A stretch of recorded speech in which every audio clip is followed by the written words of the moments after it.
So after the reveal of Ghost of Yotei, there was a bit of a concern because the voice actress was exposed for being a very extreme leftist, super woke, had all sorts of weird, crazy opinions on her Twitter, and most notably, she had a lot of right wing grifters pre blocked. And with that comes criticism. You're not immune from it. You're a public figure. You're going to be in one of the biggest game releases of all time. People have every right to talk about tweets that you put out that sound unhinged and crazy. Well, one of these articles kind of flow through the radar. This is from PlayStationLifestyle.net, and this is made from an individual by the name of Zarmena Khan, who wrote essentially I guess, a wannabe Alyssa Mercante style article saying Ghost of Yotei actor being harassed by trolls already. That's what they labeled as harassment. If it's any kind of criticism, any kind of negative feedback, guess what? You're not immune from it on the internet. People could say what they want about you. And sure, oh well, this guy is saying this thing about me and this is fucked up and this defamation, it comes with the territory, all right? Especially if you're gonna be a political activist online and you're gonna say stuff, whether it's left wing or right wing, you're gonna be divisive and people are going to use their freedom of speech to talk about you. But these journalists can't take it. They don't understand that. They are not even journalists. They have no integrity, no ethics. They're basically political activists. And they write these, I guess, damage control articles in favor of usually, actors that are stupid, actors that are unhinged, actors that are extreme, or even things like Sweet Baby Inc. with Alyssa Marcante's article. So this one is talking about and attacking gamers. So you can see says the usual social media grifters are at it again. That's what they say, guys. If you're going against their echo chamber, if you're speaking up against any kind of narrative, if you're not buying into their woke ideologies, you're a grifter. That's what it is. If they don't agree with you, they label you a grifter. That word has zero meaning now. They're saying this time they're after Ghost of Yotei actor Erika Ishii. The game's reveal at this week's State of Play was met with a positive response from fans, but a small section of the community which spends more time incessantly complaining about games and actually playing them found her social media handles. All hell broke loose. Well, that's the thing with the internet is nothing on the internet is ever hidden or goes away or gets deleted, especially if you write stuff, hating white people, hating male gamers, hating gamers in general, which is something that seems to be the general common thing between all these weird woke extremists. They hate gamers. They hate the very people that are consumers for the stuff that they're making. And I went and covered this a while back. I had my thoughts because I genuinely wanted to check this game out. I still want to. I'm still looking forward to playing this. I play games. That's the one thing that they always go to. Well, you don't even play games.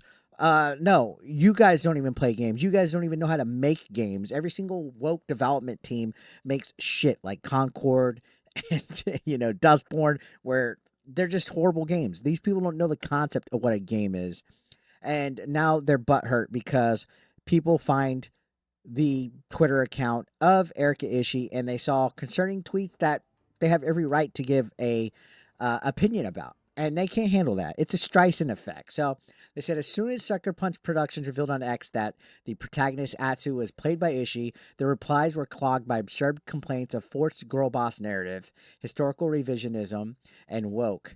It's absolutely because her personal, opinion, which I tend to say, hey, separate the art from the artist. But when this person was already blocking people, this person was already posting hateful stuff, and they're essentially the figurehead of this next big Sony game, and it's coming off the heels of a game like Concord that failed because of DEI and wokeness. Why is it grifting if we're talking about it? If we're genuinely giving a good opinion and a good, I guess, response to it. It's our right. You don't have to watch it because you don't like it. Just like the way that you guys try to say, well, you guys don't have to play the game if you don't like it. Who cares what people choose to do and say on the internet? That's the problem. Is I don't get why all these wokies just lose their complete mind to where these journalists just attack and attack and attack and write these articles. Like, write a good gaming journalist article, guys. Zarmena Khan, I don't even know who you are, but I've already heard you've had several people blocked. I'm sure you'll block me after you watch this video. Going on, it says, in the midst of it all, trolls discovered that Ishii has no preferred pronouns, is a member of the LGBTQ community, and weight of it has a hairstyle not to their liking. Seeing this, Ishii started blocking people, which further frustrated them. Um, she didn't start blocking people. She already had them blocked. I never interacted with Erika Ishii in my life.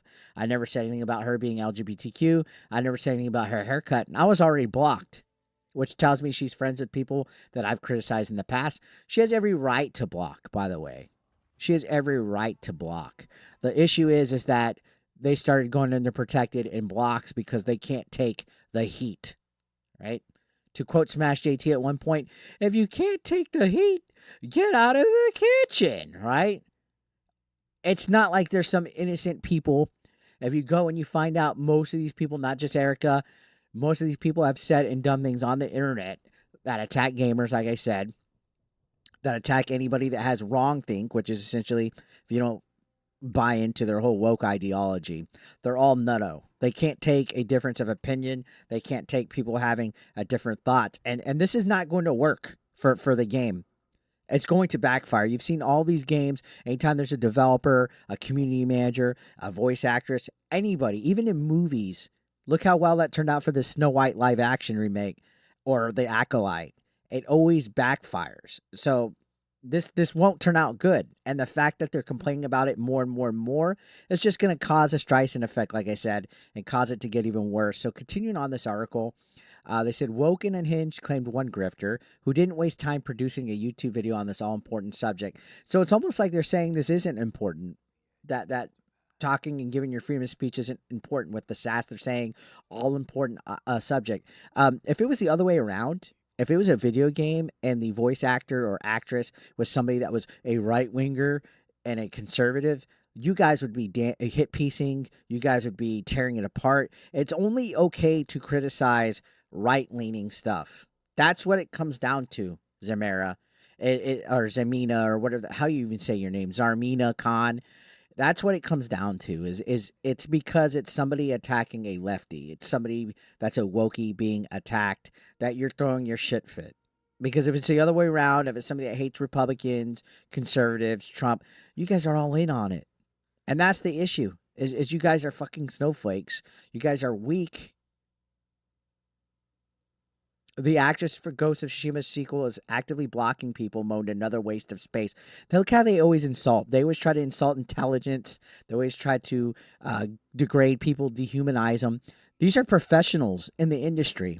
And that's how they talk about their readers, their consumers. Like, imagine being a professional author and putting in your articles, these people are a waste of space. These people are grifters. None of them are professional. They've never had to work a real day or a real job in their lives.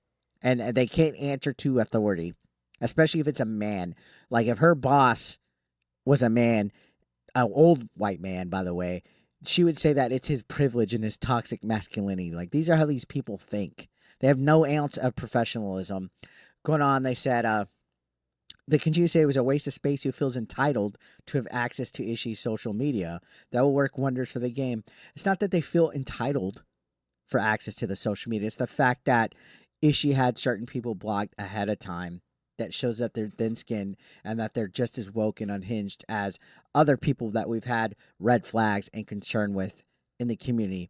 Like I told somebody that said Erika Ishii's awesome on my Twitter, I said, I'm sure she's a fine and lovely person, but it doesn't help the cause when you already have red flags going in and you're like, yikes, that's she supports that type of stuff. And then you find out that they're blocking people. It's not a good look. And that's a fair criticism. There's nothing wrong with me saying that. That's completely fucking fair.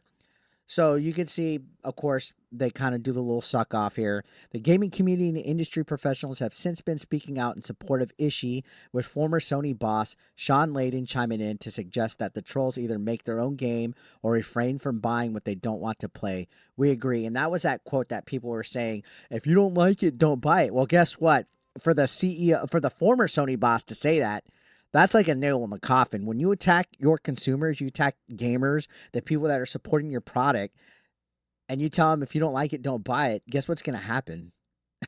Guess what's going to fucking happen? Concord 2.0 will happen. Hands the fuck down. You never want to attack the consumer. And I've seen people that are on that right side, the left leaning side of journalism and stuff. I don't understand how people could act so entitled just because a company's not making a product that's catered to you. Don't these guys look in the mirror? Anybody that enforces wokeness or DEI, they're literally trying to force products that are catered to them. They're trying to force products that represent LGBTQ. They try to push in and enforce and shoehorn products that have people of color and everything. Not that there's anything wrong with it, but do these guys not see that when you're telling people if you don't like it, don't buy it, or just because you think you're entitled to a game to cater to you, do they not see that's pot calling the kettle black? And any of that fucking logic? They don't. So Zarmena Khan, very short article, pretty fucking lame, to be honest, trying to attack gamers. Just another journalist, like another chip off the old block of the journalist, right? They have this whole thing against gamers. That's what it really is. They hate gamers. You've seen them make jokes calling gamers bigots and stuff like that. We saw Alyssa Mercante call gamers bigots just the other fucking day. So, yeah, guys, what do you think? Let me know your thoughts down below. Love to hear what you guys have to say. Subscribe if you're brand new. I'll see you on the next one. Thank you so much, guys, for watching. As always, take care.